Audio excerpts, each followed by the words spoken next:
이스라엘 백성이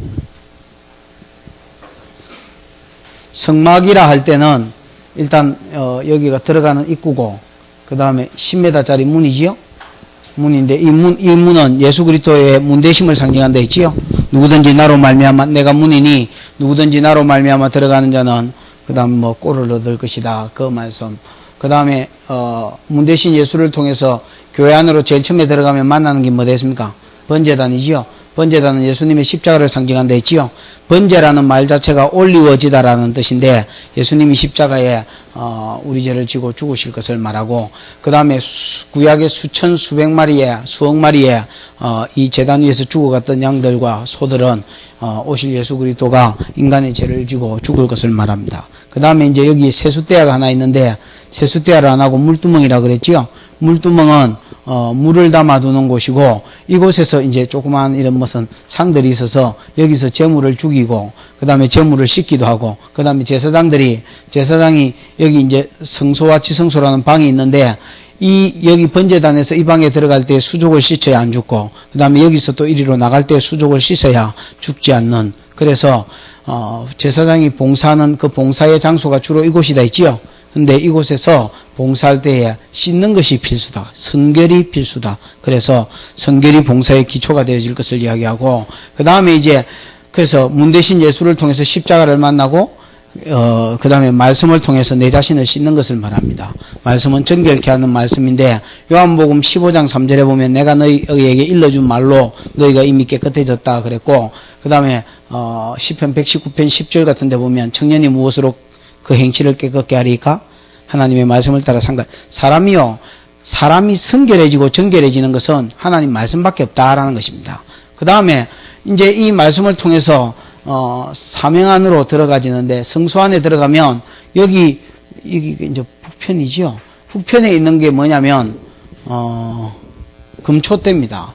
금초대가 이제 이쪽 편에 이렇게 놔져 있는데 가운데에 줄기가 하나 큰 줄기가 있고 그 다음에 이렇게 세 줄기씩 이렇게 있단 말입니다. 양쪽으로. 그리고 요 위에 이제 이 뭐랍니까? 좀 치면 이제 촛대 불 붙는 곳이 이렇게 있어서 이 금촛대가 앞으로 비추게 하는 것이고 그다음 여기에 보면 진설병 떡상이 있습니다. 떡상은 송곳이 이렇게 두 개 꼽혀 있어서 여기에 6덩어리씩 떡을 이렇게 꼽아 놓습니다.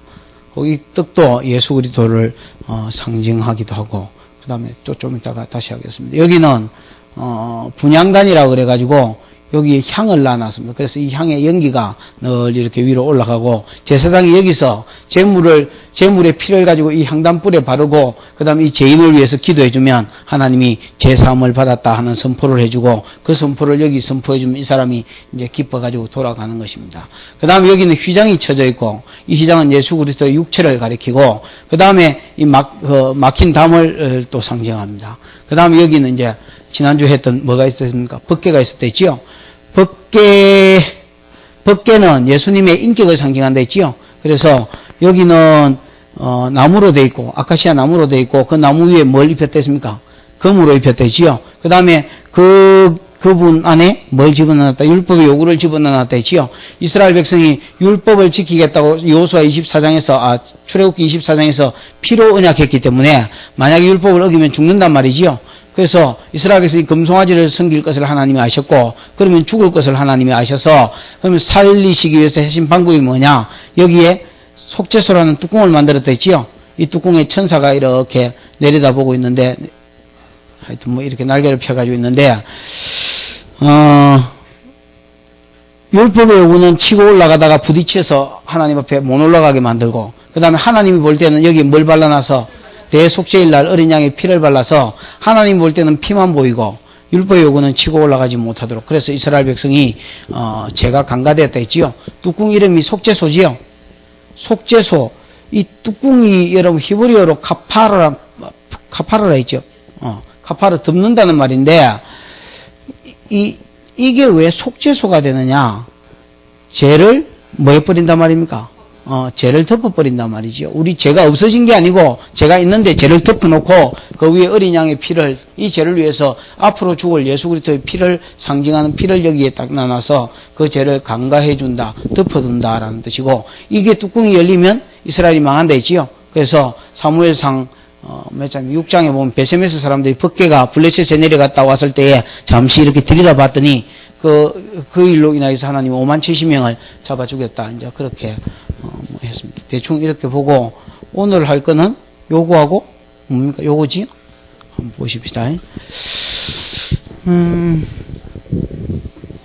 23절에 너는 조각목으로 상을 만들되 장이 2규빗 광이 1규빗, 고가 1규빗 반되게 해라. 조각목은 아카시아 나무 되지요? 아카시아 나무로 상을 만들어라. 그랬는데, 이 상은 장 길이가 2규빗이니까 1m지요? 한 규빗이 여기서부터 여기까지 되지요? 그래서 한 규빗이 한 50cm 정도 되는데, 2규빗이라는 게 1m, 광은 50cm, 고가, 높이가, 75cm 좀 되는 그런 상을 하나 만들어라 그랬습니다. 그 다음에 이 상을 정금으로 싸고 상을 조각목으로 만드는 것은 예수 그리스도의 인격을 이야기하고 그 다음에 뭐로 싸라 했습니까? 정금으로 싸라. 이것도 예수님의 신성을 가리킨다 했지요. 예수님은 인성 위에 신성이 입혀졌을 것을 이야기합니다. 성막에 있는 도구들은 거의 다 예수님을 상징한다. 그렇게 생각하면 되겠습니다.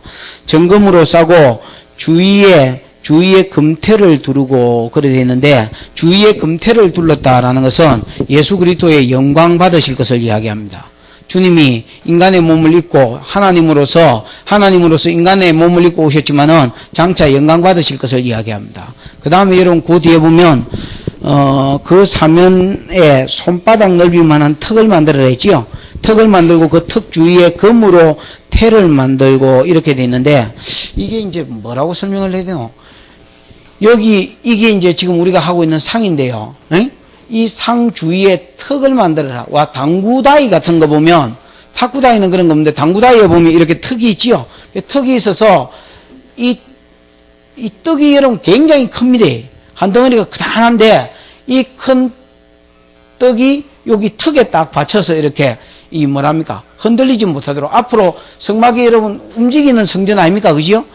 여기서 예를 들어서 광야길을 가면서 지금 뗐다가 또 치고 갔다가 이렇게 해야 되는데 그러면 움직일 때도 이 떡을 다시 빼지는 안 하거든요. 여기 꼽아놓고 가야 되기 때문에 이 세상에 이렇게 가면서 이게 이제 흔들리지 못하도록 떡이 뽑히지 못하도록 혹시 떨어지지 않도록 뭐 해주는 역할을 합니까? 보호해주는 역할, 받치는 역할을 합니다. 그러면 예수께서 부활하신 이후에도 신성을 가지고 영광을 받으신 이후에도 뭐 하실 것을 말합니까?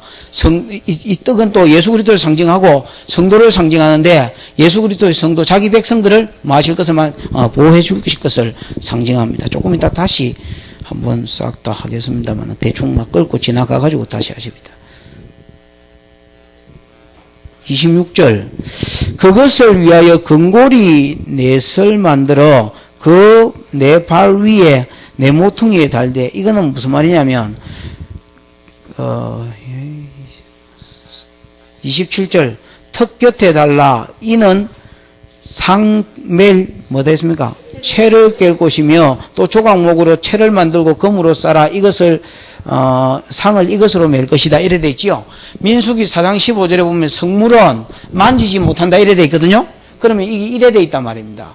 이게 이제 예를 들어서 진설병 떡상이 이렇게 돼 있으면 여기 뭐 테두리가 있을 거 아닙니까? 테두리가 있을 끼고 그 다음에 여기에 무슨 발이 있을 거 아닙니까? 그죠? 발이 있으면 이거 뭐 어떻게 설명해야 되노? 고리를 이렇게 하나 양 사방에 이렇게 다는데 여기 턱 있는 데하고 여기 다리 있는 데하고 이쪽 부분에다가 이제 양 사방에다가 그 고리를 만들어서 그 고리에 이제 이런 채를 만들어 가지고 채가 봉이겠지. 봉을 만들어가 여기 꼽아 놓으라는 겁니다. 그래서 이제 옮길 때에 사람이 어깨에 지고 뭐 어디 싣고 가지 못하고 어깨에 지고 가도록 그렇게 해놔라는 말이지요. 27절을 보십시다. 턱 곁에 달아라. 26절 끝부분에 보면 내 발 위, 내 모퉁이에 이제 고리를 끼울 수 있는, 봉을 끼울 수 있는 고리를 달되, 그게 이제 턱 곁에 달아라, 이렇게 돼 있지요. 그러니까, 아까 여러분 손바닥만 하면 손 넓이만 턱을 만들어야 했지요. 그 턱하고, 요 다리하고 같이 맞붙는 부분에 만들어라 말입니다. 그게 뭐 제일 안정감이 있어서 아마 그래 해라는 것 같은데, 그 다음에 29절에 보면, 너는 대적과 숟가락과, 그 다음 병과 붓는 잔을 만들되 정금으로 만들지며 이렇게 되어 있는데, 대접은 아마 진설병을 나르기 위해서 쓴, 요즘 같으면 오봉 같은 거를 이야기하고, 그 다음에 숟가락이라는 것은 숟가락을 이야기하는 게 아니고, 원래 여러분 요 떡 위에 보면 6개의 떡이 이렇게 찐빵 같은 게 이렇게 위에 놔져 있는데, 그 위에 보면 분향단 비슷한 향단을, 조그마한 향을 하나 올려놨습니다. 그게 여기 있는 숟가락을 이야기합니다. 번역이 숟가락으로 됐습니다만은, 숟가락과 그 다음에 병과 붓는 잔을 놔라 했지요. 이 병은 이제 그 향을 피울 수 있도록 뭐 예를 들어서 그 뭐 향유를 이어오는 것이든지, 아니면 그 관제라 해가지고 전제, 관제 같은 말인데 술을 붓는 제사가 있습니다. 여기 술을 부을 수 있는 그런 어떤 잔들을 이야기합니다. 요게 이제 진설병을 진설해 놓은 데 쓰이는 도구들이고, 그 다음에 30절에 상위에 진설병을 두어 항상 내 앞에 있게 해라, 이렇게 돼 있지요. 여러분, 진설병이라는 말은 우리 뭐하고 비슷하겠노? 진설병은 우리나라 말로 하니까 그냥 그러는데, 좋은 성경에 진설병이 뭐라고 되어 있습니까? 히브리어로는 무슨 뜻이 됐습니까? 얼굴의 떡이다, 이래 되어 있습니까? 얼굴의 떡이라 그렇게 되어 있고, 영어 성경 가지고 있는 분, 영어 성경에는 뭐라고 되어 있습니까? 안 가지고 있습니까, 아무도?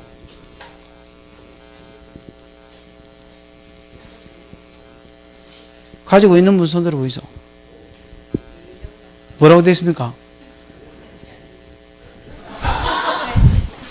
참 암담한 시대를 살아가지요. 블레드 오브 더? 프레던스가 뭐예요? 임재의 떡. 아니, 다른 데 보면 임재의 떡, 아니면 블레드 오브 쇼라고 되어 있습니다. 보이기 위한 떡. 그러니까 이 떡은 여러분, 일단은 제사장이 먹기 위해서 나눠놓은 게 아니고 항상 보이기 위한 떡으로 나눴고, 그 다음에 하나님 임재 앞에 늘 이렇게 두는 떡으로 하나님께서, 그래서 30몇 절입니까? 30절에 보면 상위에 진설병을 두어서 항상 내 앞에 있게 해라. 예를 들어서 그 음식점 같은 데 가면 실제로 먹지는 못하는 떡인데, 이렇게 그 윈도에 얘가 늘 포도 내려놓은 거 있지요? 맛있겠다 이라고 가서 자세히 보면 그 고기가 아니고 플라스틱으로 된 뭐 그런 음식들 이렇게 나눈 거 있지요? 요거는 어떻게 보면 보이기 위한 떡 아닙니까? 그죠? 진설병이라는 말의 의미는 그런 것입니다. 하나님 앞에 보이기 위한 떡입니다. 그러면 이 떡은 두 가지를, 뭔가요?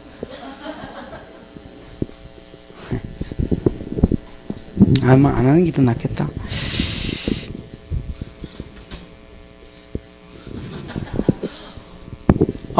저 있네. 저기 다리하고 그 턱을 만들어야 되는데, 그 턱 사이에 그 이렇게 고리를 만들어야 있지요. 그 고리 사이에 봉을 끼워놨지요. 이제 졸여가지고 들고 다니는 거고, 아까 여러분 술잔인가 뭐 나왔는데, 그건 진짜로 술잔이 아니고, 그 숟가락이 아니고, 저 떡 위에 무슨 밥그릇 같은 거 있지요?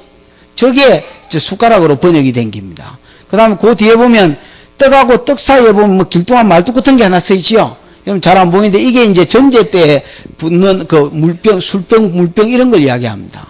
그래서 이제 저렇게 생겨졌고, 저게요, 저 떡 안 보이죠? 떡이 약용 구성 강화가 뭐야?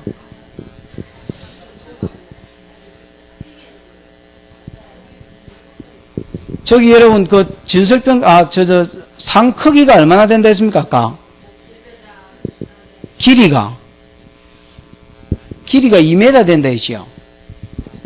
1m 된다 했지요. 1m고 넓이가 50cm 되지요. 그럼 여러분 50cm인데 저 떡 하나 크기 한번 보라미 꽉 다 차지요.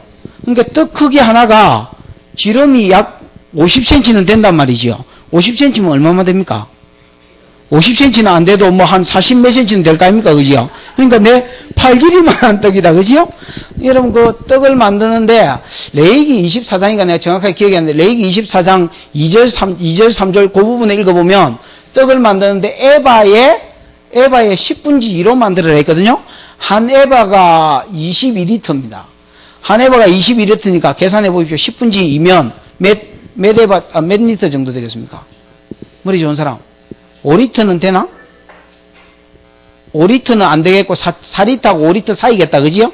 에? 그러면 콜라병으로 치면 1.5리터가 여러분 엄청나게 크다 아닙니까? 그러면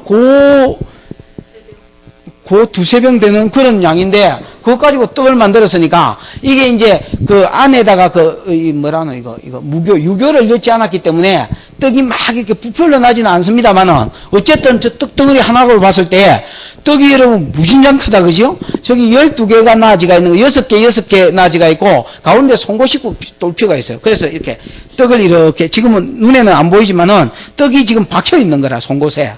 이렇게 서 있는 송곳에 푹 박혀 있는 건데, 저기 6개씩 나지가 있고, 또 떡들은 이스라엘 12지파와 연관이 있는, 이스라엘 12지파가 아닙니다. 이스라엘 12지파와 연관을 가지고 있는 것이다.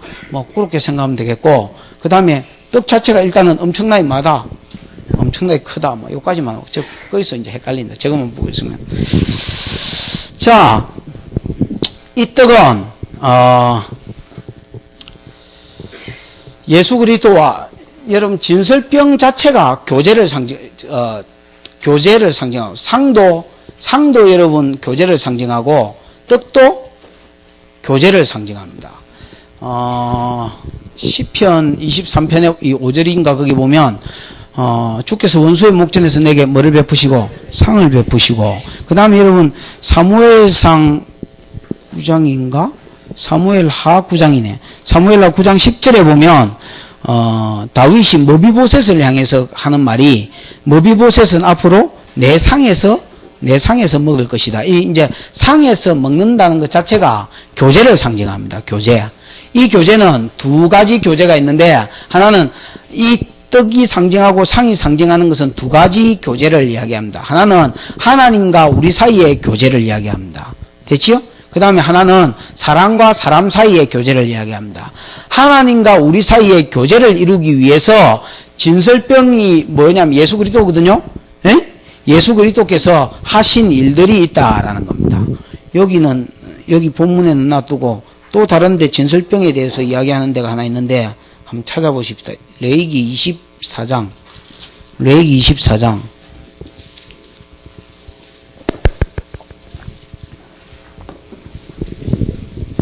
레위기 24장 몇 절인고 5절에 보면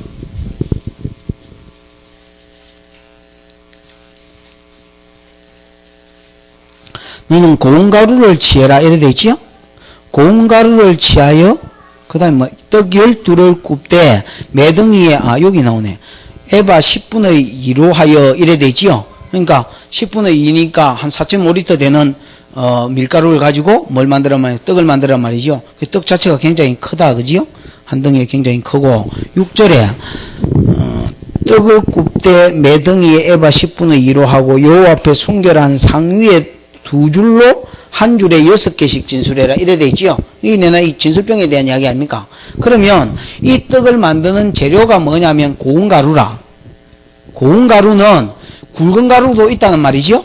굵은 가루는 굵은 채로 이렇게 쳐서 밀가루를 빻아가 굵은 채로 쳐서 빠지는 게 다 굵은 가루고, 고운 가루는 또 굵은 가루로 친 것을 이제 굵은 채로 친 것을 다시 가는 채로 친 거지요. 그러려면 이제 그게 고운 가루가 더 비싸겠지요. 이게 이제 흠없으신 예수 그리스도의 인격을 상징합니다. 도덕적으로 모든 부분에 있어서 깨끗하신 예수를 상징합니다. 죄 없으신 예수, 무엄하신 예수, 뭐 그런 걸 상징하고, 고운 가루를 취하여 떡 12를 뭐 해라 했습니까?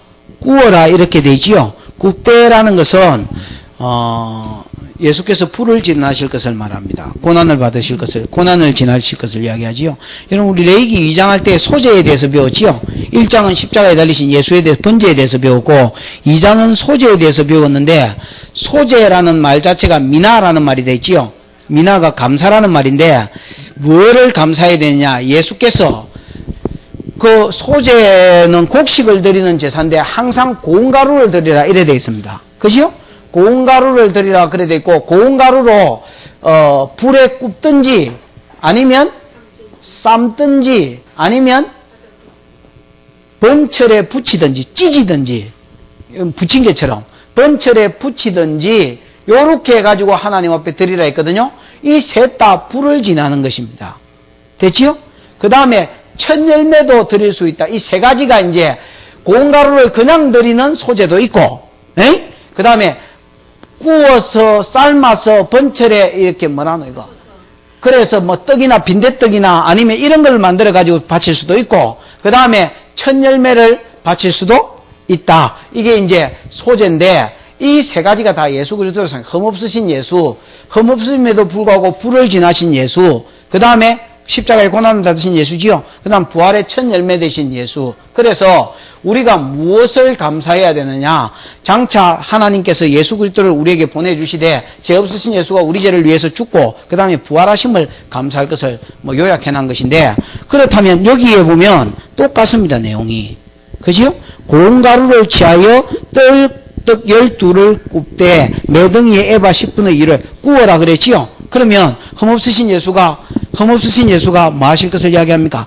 하나님과 우리 사이의 교제를 이루기 위해서 흠없으신 예수가 십자가에 죽으실 것을 이야기합니다. 그리고 그 빵 자체가 뚫혔다 있지, 송곳에. 그것 자체가 십자가에 죽으실, 고난받으실 예수를 상징합니다. 그렇다면 왜 12를 만들었느냐? 왜 12를 만들었느냐? 예수 그리스도와 이스라엘 백성의 하나됨을 상징합니다. 무슨 말인지 알겠습니까? 예수께서 이스라엘 12지파의 뭐를 위해서? 하나님과의 교제와 교통이 이루어지게 하기 위해서 뭐 했단 말입니까? 고운 가루 대신 예수께서 불을 지나고 십자가에 죽으실 것을 말한단 말이죠. 그래서 12덩이를 굽되 매덩이에 한 에바의 10분의 1로 하고 요 앞에 순결한 상의에 두 줄로 한 줄에 6씩 진설해라. 뭐 그렇게 되어 있습니다. 그 다음에 8절 볼까요? 항상 매 안식일에 이 떡을 여호와 앞에 뭐해라 했습니까? 진설해라 그래 되어 있지요. 그러니까 안식일만 되면 이 떡을 이제 가져와서 갈아여주고 이는 이스라엘 자손을 위한 것이요 영원한 언약이니라. 이 떡은 아론과 그 자손에게 돌리고 그들은 그것을 거룩한 곳에서 먹을지니 이는 여호와의 화제 중에 그에게 돌리는 것으로 지극히 거룩한 것이다. 이는 영원한 규례니라. 이렇게 돼요. 하나는 사람과의 교제가 있지요. 요거는 이제 8절, 9절을 근거해서 제사장들이 여기서 이제 성소에서, 거룩한 곳에서는 성소를 이야기하거든요. 성소, 뭐예요, 이거.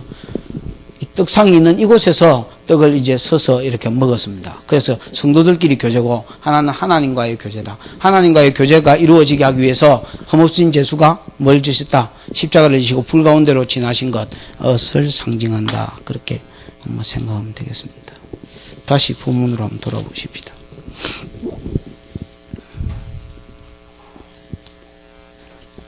열두 덩어리의 떡은 뭘 상징한다 했습니까?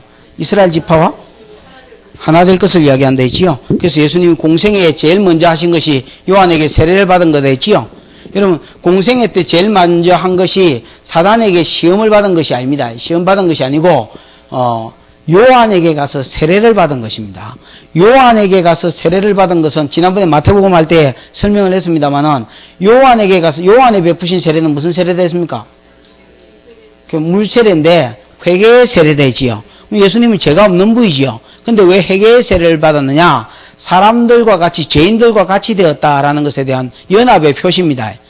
그래서 그때 요한이 뭐라고 그랬냐면, 내가 당신에게 나아가서 세례를 받아야 될 텐데 당신이 내게 와서 세례를 달라 합니까? 그렇게 이야기하니까 우리가 이와 같이 행함으로 하나님의 뜻을 이루는 것이 합당하다 이래 돼 있거든요. 그래서 세번역 성경에도 이와 같이 하는 것이 아버지의 뜻이다 이렇게 되어 있습니다. 그럼 마태복음 이사야 53장에 하나님의 뜻이 뭐냐? 53장 10절에 고난의 종에 대해서 이야기하면서 하나님께서 예수 그리스도에게 모든 사람들의 죄를 그에게 담당시키사 속건제물로 죽게 하시기를 원하는 것이 아버지의 뜻이 되어 있거든요. 그 하나님의 뜻을 이루기 위해서 예수께서 모든 사람의 죄를 자기가 이제 지신다는 의미에서 죄인이 됐다는 의미에서 뭘 받았느냐? 죄인과 같은 회개의 세례를 받으시고 사람과 같이 되신 것이 이제 예수께서 지금 여러분 이제 사람과 하나님과의 교제를 허락하시기 위해서 고운가루 되신 예수께서 그 다음에 십자가를 지시고 송곳에 뚫힌 것은 이스라엘 12지파를 위해서 12지파에게 뭘 주시기 위해서 생명을 주시고 교제를 주시기 위해서 하신 것이다. 이렇게 봐야 됩니다. 골로새서 1장을 한번 보십시다. 골로새서 1장.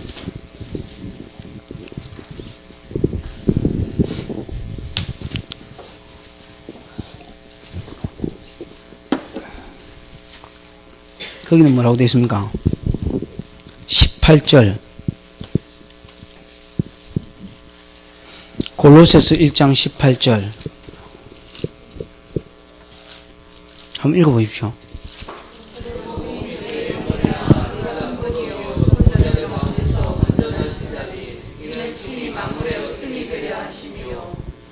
계속 읽어보십시오.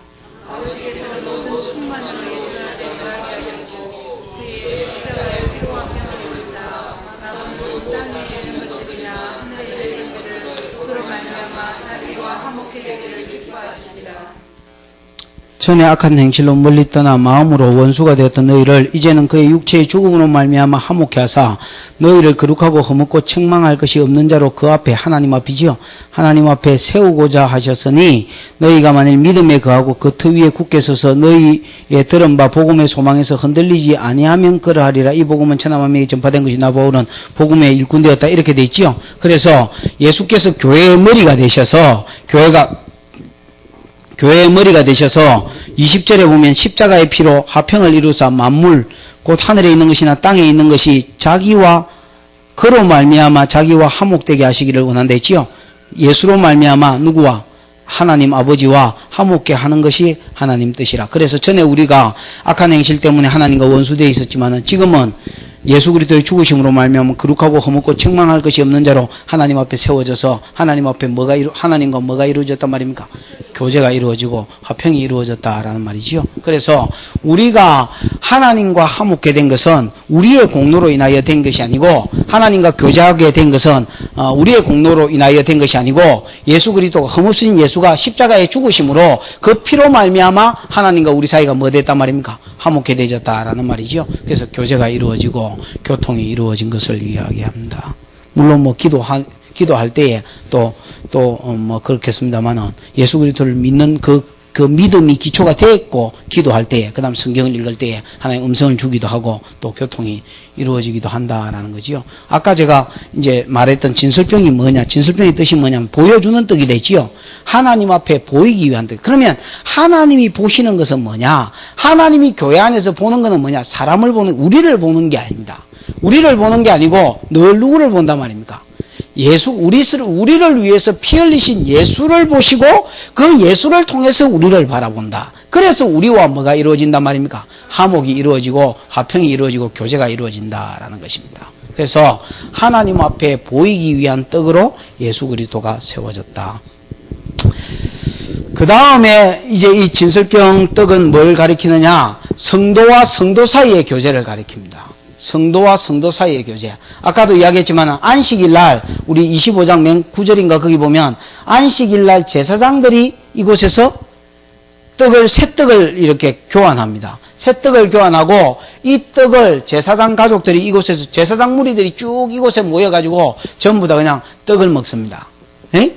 그러면 먹는다라는 것은 교제를 이야기한다 했지요. 진설병 떡상 자체도 교제를 상징하지만은 먹는다 할 때 교제를 상징합니다. 그래서 요한계시록 3장 20절이 볼지어다 내가 문 밖에서 두드려 놓으니 누구든지 내 음성을 듣고 문을 열면 나는 그로 더불어 들어가 먹고 그는 나로 더불어 먹으리라 이렇게 되어 있지요. 그래서 먹는 것 자체가 교제를 상징하는데 예수께서 여기서 이제 성도들이 이스라엘 백성의 제사장들이 여기서 떡을 먹음으로 뭐 하더라? 교제하더라. 근데 이 떡은 예수 그리스도를 상징한다 했지요. 그러면 우리 성도의 교제도 베드로전서 2장 9절에 보면 우리 성도가 신약에는 제사장이 성도가 제사장이 돼 있거든요. 너희가 왕 같은 뭐 제사장이요 거룩한 나라요 이렇게 사는 거 있잖아요. 그래서 신약에는 누가 제사장이냐? 성도가 제사장인데 성도가 즉 성도들이 교제할 때에 뭐를 중심으로 교제해야 된단 말입니까? 그렇지. 다른 메뉴가 없고 그냥 떡 대신 예수 그리스도를 중심으로 교제함으로 거기서 안식을 얻고 천국을 회복하고 하나님과의 교통이 이루어지는 것. 그래서 진설병떡상은 두 가지를 가리킵니다. 하나는 우리를 하나님과 교제케 하시고 교통케 하시기 위해서 죽으신 흠없으신 예수를 상징하고, 하나님이 우리를 볼 때는 항상 누구를 보이느냐? 그렇지. 이 떡이신 예수를 보고 그 다음에 뭘 보더라? 우리를 보고 교제해주고 교통해 주시더라. 그 다음에 이 떡은 성도들끼리의 뭐를 가리킨다? 교제를 가리킨다. 그러면 성도의 교제는 뭐냐? 성도의 교제는 함께 먹고 놀고 어울리는 그런 게 아니고, 성도의 참 교제는 떡 대신 예수 그리스도를 중심으로 모이는 교제다라는 말입니다. 메뉴가 다른 게 없어. 뭐 간장도 없고 고추장도 없고 아무것도 없는 거지요. 메르치도 없고 그냥 오직 뭐만 먹는 겁니까? 흠없는 이렇게 유교를 넣지 않는 흠없으신 예수 그리스도만 이렇게 먹는 것입니다. 그것만 먹고 즐기는 것이 뭐냐? 성도의 교제다라는 것입니다. 가끔씩 이제 수련회를 한 번씩 가봅니다. 수련회를 이렇게 가면 요즘도 이제 방학 때가 되면 청년들이나 뭐 대학생들이나 아니면 어른들이 수련회 좀 인도해 주십시오 하고 부탁이 이렇게 들어오는데, 내가 생각하기에는 정신이 없는 사람들이지요. 내가 어떤 사람인지 알아서 부탁 안 할 건데, 말씀이 안 좋은데도 막 모르고 이제 몰랐으니까 부탁을 하겠지요. 그래서 이제 부탁하러 이렇게 또 옵니다. 오면 제가 그런 이야기를 합니다. 몇 시간 강의해 주고, 그래가지고 1시간 정도 해달라고 그러면, 내가 바빠서 못 가겠다. 이렇게 하고, 그냥 시간을 마음껏 쓰라고 그러면 한번 가보자. 어떤 때는 이제 프로그램을 아예 없앨 수 있나? 이렇게 한번 물어봅니다. 진짜 없앨 수 있다면 거기는 필히 갑니다. 예를 들어서 서마산 교회 같은 데는 아예 프로그램을 아예 없애고 2박 3일 동안 3박 4일 동안 계속 성경 공부만 했습니다. 중고등부 애들인데도 첫날에는 아들이 막 죽으려고 그래. 줄이 난장을 태워 죽으려고 그러더니 둘째 날 그러면서 얼굴이 좀 피지고, 셋째 날 더 피지고, 마지막 날 이렇게 얼굴이 더 피지고 그러는 걸 봤습니다. 그 다음에 이제 모라 3일교회 청년들도 오빡 미장에 가가지고 아예 아무것도 안 하고 성경 공부만 했습니다. 진짜로 하루에 한 15시간씩 성경 공부만 했는데, 나중에 여러분 그 사람들이 행사를 어째 잡았냐면 2박 3일을 잡았는데 자기들은 실제로 3박 4일을 잡은 거야. 그러면 2박 3일을 잡은 거는 뭐냐면 공부하는 날이고, 3박 4일을 잡은 거는 뭐냐면 그날 공부 마치고 나서 남해에 가가지고 바닷가에 가 하루 종일 놀겠다는 프로그램이었는데 2박 3일째 저녁에 저것끼리 싸웠습니다. 왜 싸웠냐면 어떤 놈들은 하루를 놀면 뭐하노 공부를 더 듣자 이렇게 하고, 어떤 애들은 놀기로 했는데 놀아야 될까 이렇게 해가 밤새도록 저끼리 투덜거리고 그러다가 이제 그 다음날 공부를 같이 했습니다. 근데 내가 그때에 더 준비해가 간 게 없었기 때문에 그날이 수요일이었습니다. 그래서 제가 그냥 가야 된다 그래 저끼리 안 가고 그냥 여기서 성경 읽겠다고 그랬었어요. 그러니까 여러분, 성도의 교제가 뭐냐면 이스라엘 백성이 40년 광야길 갈 때 뭐만 먹었습니까? 만나만 먹었지요. 생명의 뜻이신 예수 그리스도를 상징하는데, 만나를 가지고 삶아 먹고 그 다음에 볶아 먹기도 하고 그 다음에 생거를 먹기도 하고 뭐 찍어 먹기도 하고 이제 그런 거거든요. 그러면 성도의 교제가 뭐냐? 예수를 딱 가운데 놔놓고 이게 찬양이 되든지 기도가 되든지 말씀이 되든지 뭐가 되든지 간에 예수 안에서의 교제다라는 것입니다. 이게 성도의 교제다. 이제 이렇게 한번 교제를 맛들이고 나면요, 잘 안 갈라지는 것 같아요. 제 여러분, 용호중앙교회도 지금 성도들이 계속해서 연락 오기도 하고, 뭐 가기도 하고, 이렇게 하고, 그 다음에 동네교회에서도 연락이 되는 사람들이 있는데, 그러면 계속해서 지금 연락하고 되고 하는 사람들은 많은 사람, 우리 교회도 마찬가지고, 이렇게 가까이 지내게 되고 하는 사람들은 뭐 하는 사람이냐면, 말씀의 영향력을 받았거나 그 안에서 교제가 이루어진 사람이고, 이런 거 없이 그냥 3년을 같이 있었던 사람은 지금 뭐 죽었는지 살았는지도 잘 실제로 모르겠고, 그 사람들도 내한테 관심 없고 나도 그 사람들한테 관심 없고. 그러면 성도의 교제가 뭐냐? 예수 안에 모여가 기도하고 말씀 배우고, 그게 뭐더라 말입니까? 그게 교제다 말입니다. 어제 아래 어떤 그 사모된 사람이 한번 불러요. 밥을 같이 먹자고. 식사를 한번 대접하고 싶다고, 이렇게 뭐 어디 가서 밥을 먹었는데, 그런 이야기를. 제일 처음에 저를 봤을 때, 제일 밉더랍니다. 인생에 제일 힘들 때 저가 아버지 죽고, 저 엄마 병들고, 한쪽에 마비가 와가 중풍이 열렸는데, 그런 상태에서 저를 만났는데, 제가 막 떼놓고 막 얼마나 뭐라 해야 됐던지, 그때만 해도 말이 강해가지고 더 뭐라 했거든요. 그러니까, 저한테 시험당해가지고, 이 세상에서 내가 그때 강도사예요. 강도사가 최고 나쁜 놈이다. 뭐 이래 생각하고, 그냥 막 교회도 안 가려고 이렇게 이제 살다가, 어느 날 설교를 듣는데 은혜를 한 받았나 봐. 그래가 계속 공부하다가 이제 지금은 뭐 사모되지요. 지금은 사모되는데 같이 이제 밥을 먹으면서 그 이야기를 해요. 목사님 옛날에 목사님 강사 때 목사님이 세상에서 제일 미웠습니다. 그러다가 어떻게 이렇게 세월이 지나다 보니까 목사님이 제일 존경스러워졌습니다. 그런 이야기를 해요.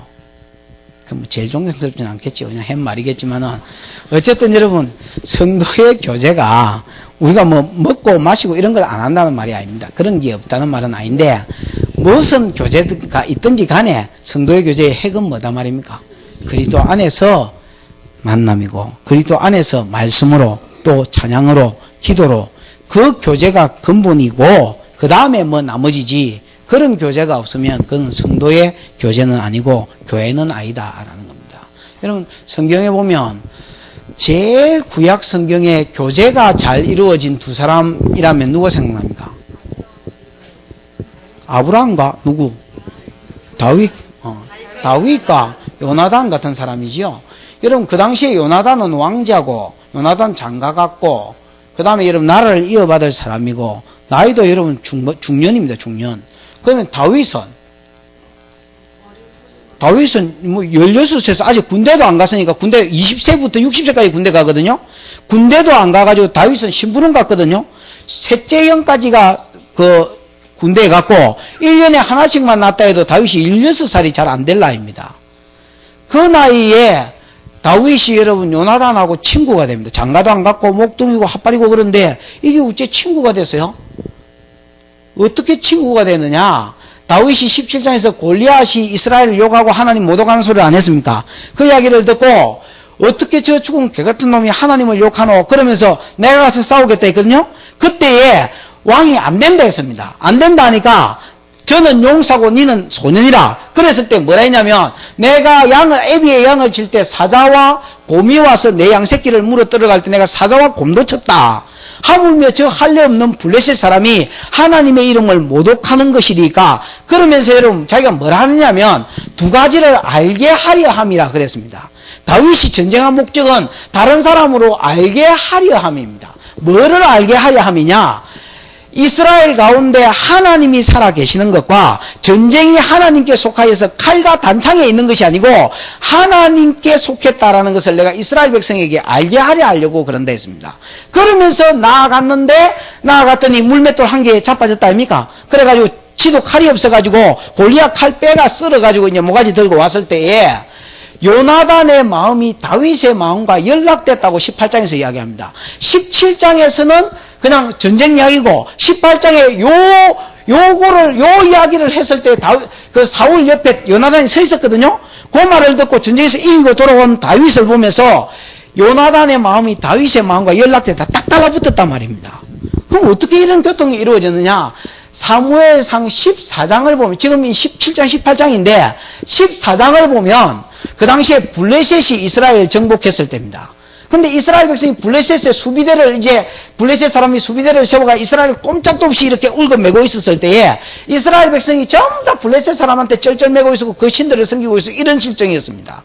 그때 요나단이요 지 신하 한 명 데리고 딱 병기든 사람 한 사람 데리고 그가 블레셋 땅으로 갑니다. 가면서 병기든 소년에게 뭐라고 그러냐면 내 따라서 블레셋 사람을 치러 가라느냐? 그때 블레셋 사람이 당신이 앞서가면 내가 가겠다 했습니다. 당신이 길을 행하소서 내가 따르겠나이다. 그때 요나단의 한 말이 뭐냐면 전쟁은 여호와께 속하였으니 사람의 많고 적음에 있지 아니하다. 그러면서 하나님께서 혹 저들을 내 손에 붙이시면 우리가 이길 수 있다. 그러면서 올라갔거든요. 그러면 그 이스라엘의 많은 사람 가운데 요나단 가운데 신앙이 있었고, 요나단에게 있는 그 하나님을 향한 신앙이, 하나님의 사랑이 누구한테도 있었냐면 다윗 가운데도 17장에 있더란 말입니다. 그래서 이 두 사람은 요나단 안에 하나님이 있고 다윗 안에 하나님이 있으니까 뭐가 이루어지더란 말입니까? 이런 관계하고 직분하고 나이하고 아무 상관없는 교제가 이루어지더라는 거거든요. 성경을 한번 찾아보십시오. 사무엘상 20장. 사무엘상 20장. 사무엘상 20장.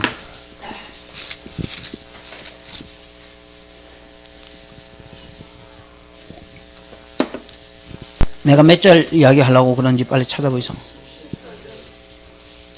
그렇지요. 알아서. 뭐요? 몇 절요?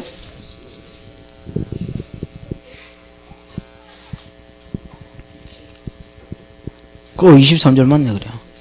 그 여러분 17절에 보면, 이 중간에 보면 요나단이 다윗을 사랑함으로 그로 당시 맹세케 하여서는 이는 자기 생명을 사랑같이 그를 사랑했다 했지요.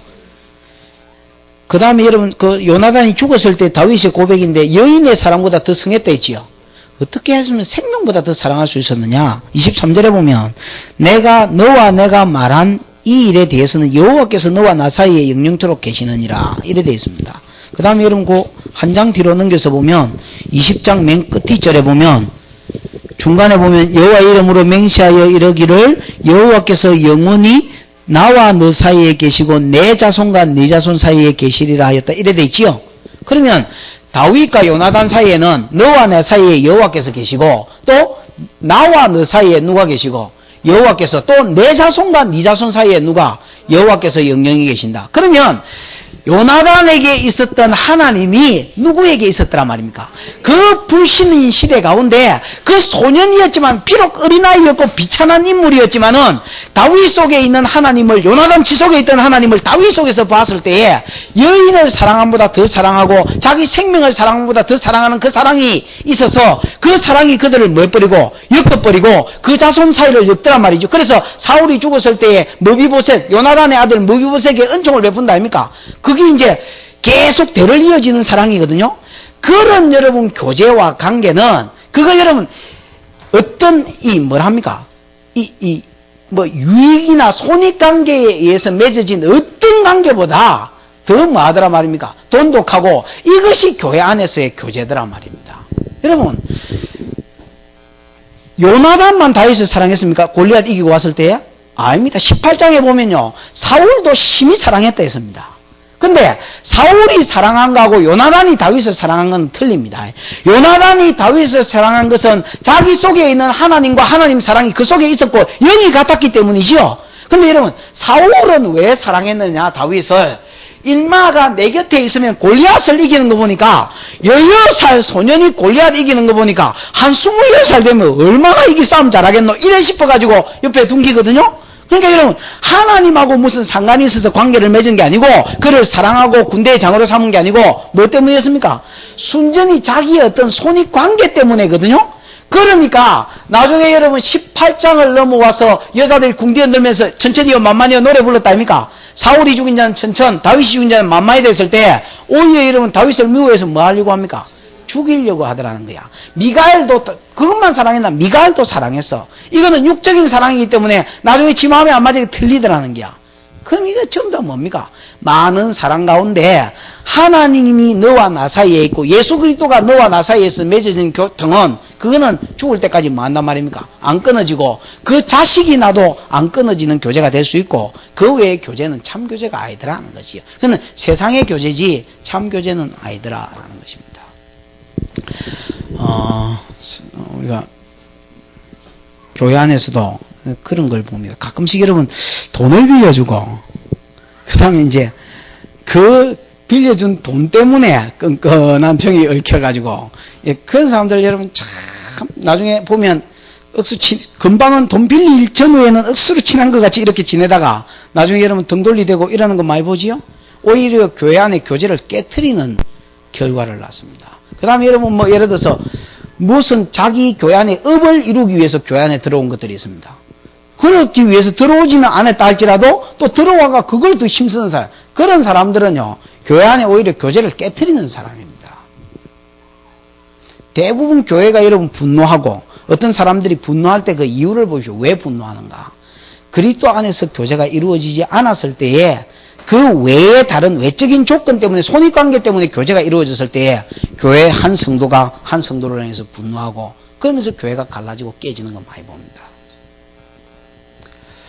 오늘 진설병을 통해서 가르쳐주는 것은 뭐냐? 진설병 떡상도 뭘 가리키고 먹고 마시는 교제를 가리키고, 떡 자체도 먹고 마시는 뭘 가리키는데 교제를 가리키는데, 이건 예수 그리스도 교제를 이루시기 위한 누구를 가리킨다? 예수 그리스도를 가리킨다. 예수 그리스도를 가리키는데 예수 그리스도는 두 가지 교제를 이루시기 위해서 오셨다. 하나는 누구와 누구 사이의 교제, 하나님과 사람 사이의 교제를 이루기 위해서 흠없이 고운가루 되신 예수께서 뭘 지나셨다? 불과 십자가를, 고난을 지나시고 십자가를 지시고 그 다음에 이로 인하여서 그 피로 말미암아 우리를 하나님과 뭐하게 하시더라? 화목케 하시고 거룩하고 흠없고 뭐 책망할 것이 없는 자로 하나님 앞에 우리를 세워주셨더라. 그죠?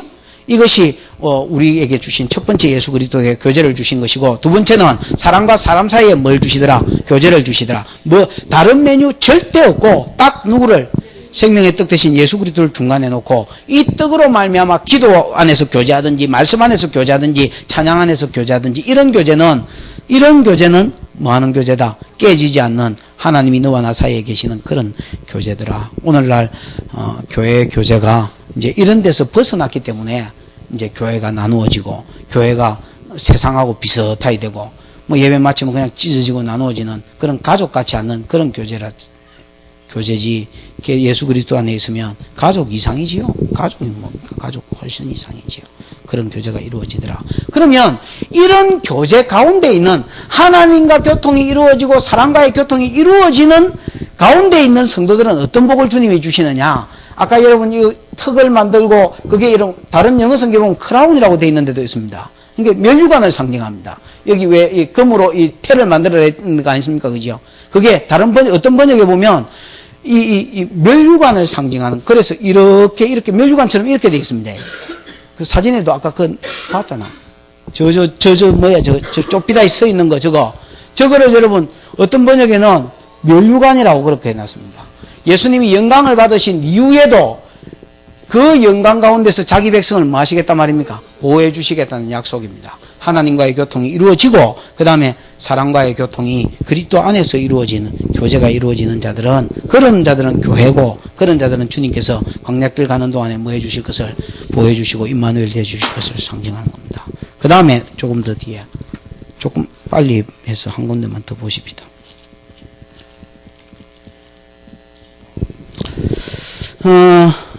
그 다음 뭐 해야 됩니까? 등대에 대해 31절. 너는 정금으로 등대를 쳐서 만들되 그 밑판과 줄기와 장과 꽃받침 꽃등이가 하나가 되게 하고. 이거는 여러분 요 안 보입니다만 마이크 돼 있지요? 에이? 밑받침은 이 마이크 대를 상징합니다. 아 맞네. 저 밑에 저 쇠로 된 거 있지요? 빨리 가르쳐봐. 아이 더 밑에. 지금 손가락에 있는 저 받침대 있지요? 그게 밑받침입니다. 그 다음 밑판 31절 밑판 그 위에 줄기 있죠. 줄기 가운데 가리켜봐. 가운데 예, 저 가운데 꽃게 쫙 잘 올라간 거 있지요. 안 구겨지고 잘 올라간 거 저기 줄기입니다. 그 다음에 장과 뭐라 해놨습니까? 꽃받침과 꽃 형상이 한 덩이가 되게 했지요. 저 잔하고 꽃받침 꽃 저거는 뭐예요 이거? 그렇죠. 꽃처럼 생긴 거 있죠. 나팔처럼 생긴 거. 저런 거를 전부 다 한 덩이로 쳐서 망치가 두드리고 이래가지고 뭐로 만들란 말입니까? 한 덩어리로. 그러니까 떨어진 게 아니고 조리된 것도 아니고 전부 저기 한 덩어리단 말입니다. 하나로 붙어 있다. 그 다음에 그 뒤에 32절에 보면 가지 6을 등대 곁에서 나오게 하고, 등대는 가운데 있는 저걸 말합니다. 줄기나 등대 같은 말인데 가운데 있는 저걸 말하고, 저기서 뭐가 나오게 해라? 가지 3개가 이쪽 편으로 3개 저쪽 편으로 3개 이렇게 나게 하지요. 나게 하고 그 다음에 여러분 33절에 이편 가지에는 살구꽃 형상의 잔색과 꽃받침과 꽃이 있게 하고 저쪽 편 가지에도 살구꽃 형상의 잔색과 꽃받침과 꽃이 있게 하라 했지요. 하여튼 뭐 그 이야기가 이제 꽃받침하고 꽃처럼 있는 여기 꽃받침이 이제 조그마한 몽우리 같은 저걸 이야기합니다. 에? 저걸 이야기하고 그다음에 꽃과 뭐 이런 게 있게 해라 했지요. 됐습니까? 안 돼서도 할 수 없고. 그 다음에 34절에 보면 등대 줄기에는 아까 내가 등대가 중간에 있는 가지 되지요. 중간에 있는 가지는 살구꽃 형상의 잡내과 꽃받침과 꽃이 있게 해라. 그래서 다른 거는 꽃이 3개밖에 없는데 중간에 있는 거는 자세히 보면 꽃이 4개입니다. 그지요? 그래서 그 말이고, 그 다음에 35절에 등대에서 나온 가지 6을 향하여 꽃받침이 있게 하되 2가지의 한 아래에 꽃받침이 있어서 줄기와 연하게 하고. 그래서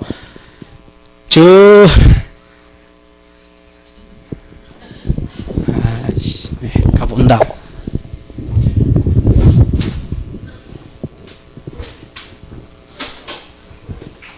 됐습니다. 요 꽃받침이 2개에, 그렇네. 요 꽃받침이 2개 있는데, 이제 가지가 하나 나오고, 요 2개 있으면 한 가지가 나오고, 이렇게 만들어란 말입니다. 아이고, 뭐, 설명이 어찌 되는지 모르겠다. 그 다음에,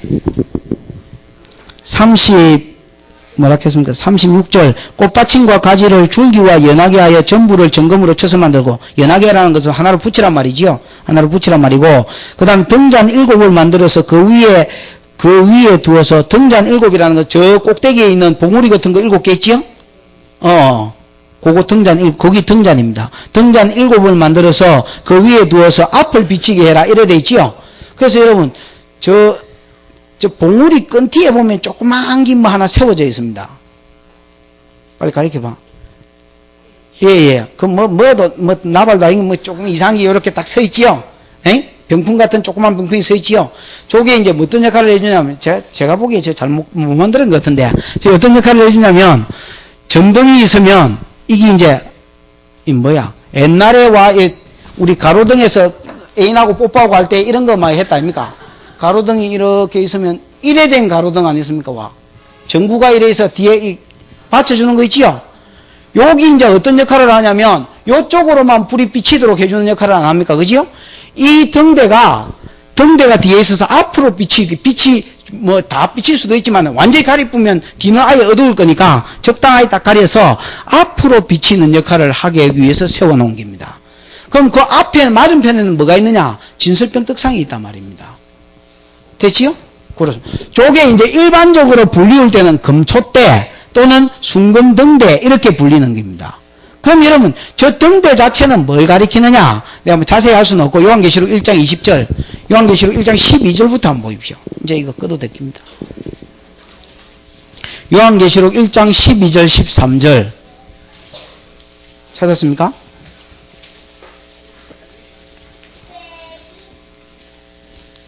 그래, 알겠다. 요한계시록 1장 12절, 13절. 그건 뭐라고 되어 있습니까?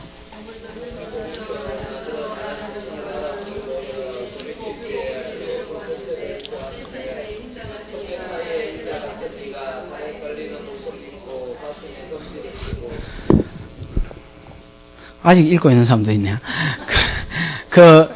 금촛대가 보이지요? 금촛대가 보이는데 그 촛대 사이에 인자 같은 이가 발에 끌린 제사장 옷이거든요. 제사장 옷을 입고 금촛대 사이를 다니고 있었습니다. 근데 그 금촛대는 20절 한번 보십시오. 20절. 맨 끝절에 보면 20절에 보면 7 금촛대는 7 뭘 가리킨다 했습니까? 교회를 가르치고 그 다음에 7 별은 7 교회 사자를 가리킨다 이래 돼 있지요. 그럼 금촛대 자체는 뭘 가리키느냐? 교회를 가리킵니다. 교회를. 교회라는 것은 건물을 이야기하는 게 아닙니다. 하나님의 백성들의 모임이 교회지요. 이건 예배당이고. 그래서 사실은 여러분 성도 한 사람 한 사람이 교회라고 봤을 때에 이 금촛대는 교회를 성도를 가리킵니다. 그러면 또한 예수 그리스도를 가리킵니다. 그러면 여러분 보십시오. 가운데 있는 내가 보기에 이 줄기 이거는 예수님을 가리키는 것 같아. 요 등대 이거는 예수님을 가리키고 요 옆에 있는 이거는 예수께 붙은 우리 뭐랍니까? 성도들을 가리켜요. 그래서 이제 6개가 다 이제 빛을 발한다 아닙니까? 그죠? 세상에 예수께서 이 땅에 뭐하러 오셨습니까? 세상에 빛으로 오셨지요. 근데 요한복음 19장에 보면 내가 세상에 있을 동안에는 세상의 빛이다 그랬거든요. 요한복음 9장에 보면 내가 세상에 있을 동안에는 세상의 빛이다 그랬고, 마태복음 5장 14절인가 그거 보면 너희는 세상의 빛이라 산 위에 있는 동네가 숨기지 못할 것이고 뭐 사람이 등불을 켜서 말 아래 두지 아니하고 등경 위에 두는 이래 돼 있지요. 그러면 원래 여러분 세상에 빛으로 오신 분은 누구냐? 요한복음 1장 9절, 그 다음에 요한복음 9장 이런 데 보면 예수님이 세상에 빛으로 오셨습니다. 그렇죠? 그 다음에 요한복음 8장 12절, 나는 세상의 빛이니 나를 믿는 자는 어둠에 다니지 아니하고 생명의 빛을 얻으리라. 그 현장에서 가늠한 여자를 보고 한 소리거든요. 그렇다면 예수님은 이 세상에 뭐로 오셨느냐? 어두운 세상에 빛으로 오셨습니다. 여러분 성막을 보면 이 성막에는 여러분 그게 없습니다. 창문이 없습니다. 창문이 없고 없을 뿐 아니라 오히려 여러분 4개의 지붕을 셀이 막 덮어놨기 때문에 빛이 조금 더 안으로 새 들어오지 못하도록 철저히 막아놨습니다. 문도 없고 창문도 없는 겁니다. 이 커튼을 옆으로 제치고 사람이 삐지고 들어가야 되지 공식적으로 성막 해막 안에는 들어가는 문이 없습니다. 그럼 철저하게 뭐 돼 있느냐? 봉함되어 있는 집입니다. 무슨 말인지 알겠습니까? 그러면 이 불을 늘 이곳에 이제 켜놔야 되는데, 금초대에 불을 늘 켜놔야 되는데, 그럼 이 불 자체는 이 어두운 세상을 전제로 한 세상에 빛으로 오신 예수 그리스도를 상징하고, 그 다음에 성도의 사명입니다. 성도의 사명이 뭐냐? 이 세상에 예수께 붙어서 뭐로 사는 것입니까? 빛으로 사는 것이다 라는 말입니다. 그럼 그 빛이, 우리가 빛으로 사는 것이 뭐냐? 제가 팔복을 강의를 했습니다. 그지요? 팔복을 강의를 하면서 이렇게 말씀을 드렸습니다. 성도는 팔복이 아닙니다. 정확하게 말하면 이게 뭐 되겠습니까? 8가지 복을 받을 수 있는 인격이 되어 있지요. 그럼 어떤 인격이 복을 받을 수 있느냐? 심령이 가난한 자가 복이 있다 그랬지요. 가난한 심령을 가지고 있는 사람이 있으면 그건 복이 있는 사람이다. 천국이 저희 것이다. 그다음 어린아이하고 같은 말이지요. 그 다음에 두 번째는 온유한 사람이 있으면 그는 복이 있는 사람이다. 그럼 세 번째는 의에 줄이고 목마른 자? 의에 줄이고 목마른 자는 복이 있다. 네 번째는 애통하는 자. 애통하는 자가 두 번째지요. 어쨌든 애통하는 자가 복이 있다. 천국이, 그 다음 다섯 번째는 긍휼히 여기는 자가 복이 있다. 여섯 번째는 청결한 자가 복이 있다. 일곱 번째 하나님 본다. 화평케 하는 자가 복이 있다. 하나님의 아들의 일컬음 받는다. 여덟 번째는 의를 위하여 핍박을 받는 자는 복이 있다. 그런 사람은 천국이 저희 것입니다. 이래 되어 있지요. 그럼 8가지 복 받을 수 있는 인격이 있고, 그 다음에 이 인격이 갖추어져 있으면 그런 사람은 세상의 소금입니다. 에이? 세상의 소금은 예수의 짠맛을 내고 살 수 있습니다. 맛없는 세상에 예수의 짠맛을 내고 살 수 있고, 그 다음에 세상의 부패를 막을 수 있습니다. 요런 8가지 인격을 가지고 있는 사람은 세상의 빛입니다. 그래서 요런 사람들은 너희 착한 행실을 사람들이 보고 하늘에 계신 너희 아버지께 뭐를 돌리게 하라 했습니까? 영광을 돌리게 하라 이래 돼 있거든요. 그러면 성도가 이런 심령을 가지고 복받을 심령을 가지고 살면 하나님도 복을 주실 뿐 아니라 세상 가운데 빛과 뭐로 살 수 있단 말입니까? 소금으로 살 수 있다. 그러면 우리가 빛이라 하는 건 뭐냐? 바르게 살아서 누구를 비추는 거예요? 예수를 비추는 겁니다. 앞에 있는 우리를 위해서 흠없이 예수가 죽고 하나님과 교통하게 됐고 사람과 교통케 하신 이 예수 그리스도를 뭐 하는 겁니까? 비추어 주는 거지요. 그럼 이 예수를 비추기 위해서 어떻게 해야 되느냐? 우리 이렇게 살면 사람들이 아니 도대체 이 가운데서 어떻게 이런 삶을 사십니까? 도대체 내가 보기에 한 번도 웃을 일이라고는 없는 집구석 같은데 어떻게 그렇게 싱글싱글거리고 사시면 미쳤습니까? 이렇게 물어보면 아니다. 옛날 같으면 내가 진짜 벼락방에 이마받고 내가 죽었을 낀데 옛날 같았으면 그랬을 낀데 지금 내가 많이 바뀌었다. 그래서 누구를 소개하라는 겁니까? 예수를 소개하라는 거지요. 그래서 성령으로 봉사하고 육체를 자랑하지 아니하고 그리스도 예수를 자랑하는 자가 할례당이 되지요. 예수를 자랑하는 자, 예수를 자랑하는 자. 우리가 산 가운데 이렇게 살아서 사는 이유를 물어보거든 예수 그리스도의 만남을 증거하고 그러면 그게 뭐로 사는 것이다 말입니까? 빛으로 사는 것이고 이게 성도의 뭐다 말입니까? 이게 성도의 사명이다라는 말입니다. 이 사명을 감당하려고 하면 안 찾아보겠습니다만 출애굽기 27장 그 다음 레위기 24장 1절에서 4절 이런 데 보면 반드시 뭐가 있어야 되냐면 감나무로 된 기름이 있어야 됩니다. 에이? 제사장이 어떤 일을 하느냐면 아침 저녁으로 감나무로 된 기름을 쪄가지고 순결한 기름을 가지고 그것을 이제 이렇게 가져가서 금촛대 밑부분, 저 밑부분에 안 켜도 됩니다. 밑부분에 저 이어주는 겁니다. 에? 저 이어주거나 아니면 저 꽃 부분 있지요. 저런 데 부으면 저기 하나로 다 통하기 때문에 부으면 다 들어가도록 되어 있습니다. 그러고 뭐 안에 심지가 있거나 있겠지요. 그래서 어디를 붓든지 간에 부어주면 그 안에 있는 기름 때문에 저 불이 이제 붙어 있는 겁니다. 무슨 말인지. 그래서 스가랴서에 보면 성전 짓다가 안 지어졌을 때에 네 번째 환상이 그 금촛대가 가운데 있고 양쪽에 감람나무가 서 있는 거 아닙니까? 기름나무가. 에? 그러면서 이는 힘으로 되지 아니하고 능으로 되지 아니하고 여호와의 신으로 된다 했거든요.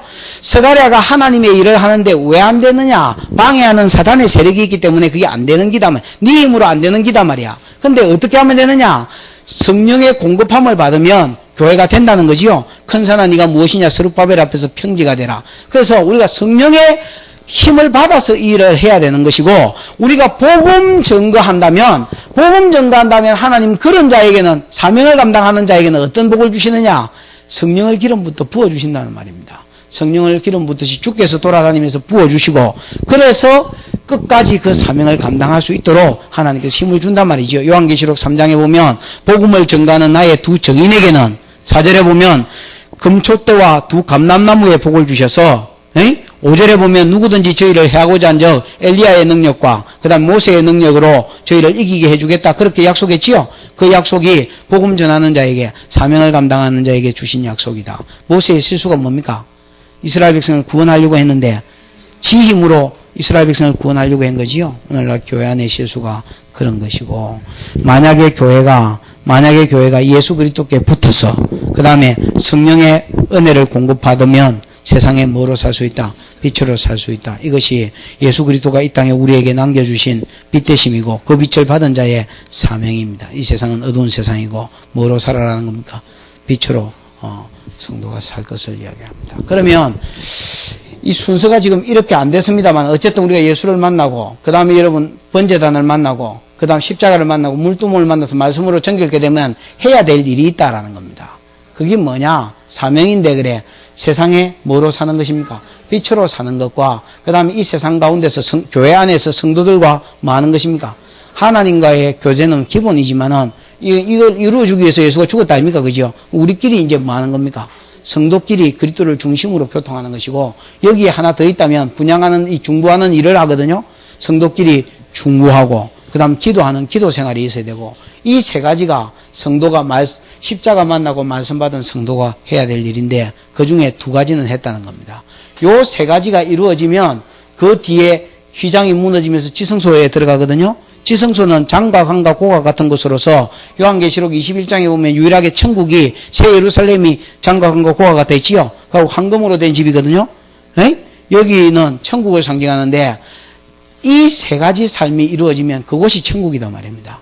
기본적으로 이게 안 만나지면 안 되고, 문대신 예수를 통해서 들어와서 십자가를 경험하고 말씀에 자기 삶을 싣고 그 다음 그런 사람은 해야 될 일이 있는데, 세상을 향해서는 빛, 그 다음에 교회 안에서는 예수 중심한 교제, 그 다음에 기도 생활과 중보 생활, 이 기도를 상징하거든요. 좀 이따 하겠습니다만, 내일 하겠습니다만은 기도와 중보, 그러면 그 삶이 뭐다 말입니까? 천국을 누리는 삶이다. 이렇게 이야기하는 겁니다. 하나님이 우리에게 하라고 하신, 부탁하신 사명이 교회 안에서는 성도들끼리 예수를 중심으로, 그리스도를 중심으로 교제하는 삶이요. 그 다음에 세상을 향해서는 세상의 빛이 되는, 세상의 빛으로서 어두운 세상 가운데 예수 그리스도를 비치는 것이 성도의 사명으로 주셨습니다. 이 사명을 주께서 감당하신 것처럼 우리가 또한 감당해야 될 것입니다. 잘 감당하시다가 주의 은혜를 보시는 저와 여러분이 되기를 축원합니다. 기도하십시다.